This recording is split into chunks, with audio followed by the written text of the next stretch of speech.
این موسفید نورانی ساکنی دهه مهرآباد دهات گلستان ناحیه واسه اکرم رحیموف 101 سال عمر دارد. در شناسنامه‌اش سنه تولدش 1 ینوری سال 1923 ثبت گردیده است. بخشیده بر روز کهنسالان نمایندگان کمیته اجرایی حزب خلقی دموکراتیک تاجیکستان در ناحیه واسه و نمایندگان تشکیلات جمعیتی سابقه‌داران جنگ و ملت به عیادت اکرم رحیموف به منزل استقامتی او تشریف آورده از حال و احوال این موسفید نورانی با خبر گردیدند. در این سن و سال بابای اکرم در یاد فرزندان نبیره و ابیره ها حیات خوش و خورم برده ایستاده است. سلامتیش سوزه.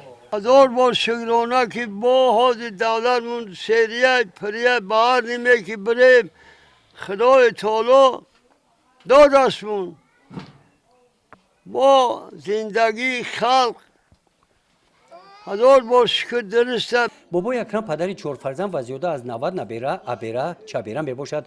با عیادت بابا تیز تیز به منزل او می آیند. بابای اکرم را تنها نمیگذارند، همیشه از احوال موسفید با خبر هستند. بابای اکرم عمرش به دهخانی گذشته است. درختان سنی این حولی را او شنیده است. از برکت او از این درخت چهارمغز هر سال به خاطر سلینچه پوری چهارمغز به اولاد درآمد می آورد. کدوهای بالای چولوب تاکم محصول مهنتی بابا هستند. یک نهالیان 29 دانه کدو حاصل داده است.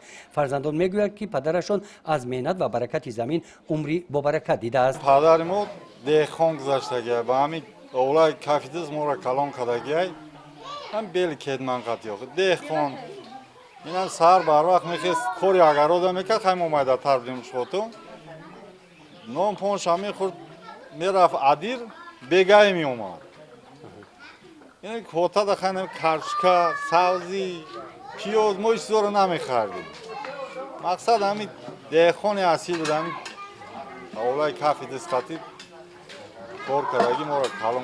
بابای اکرم در سن 100 سالگی سلامتیش بد نیست. آزاد راه میگردد. فرزندان میگویند که فشارش معتدل است. پست و بلند نمی شود. خوراک دوست داشته‌اش گرسوز است. آرام خواب میکند. از آمدن مهمان وقتش خوش میگردد.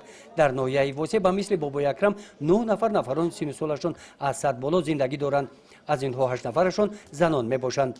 گزارش خواجه نظریف خدای نظر ظهورف از ناحیه واسه برای برنامه اطلاعاتی نوید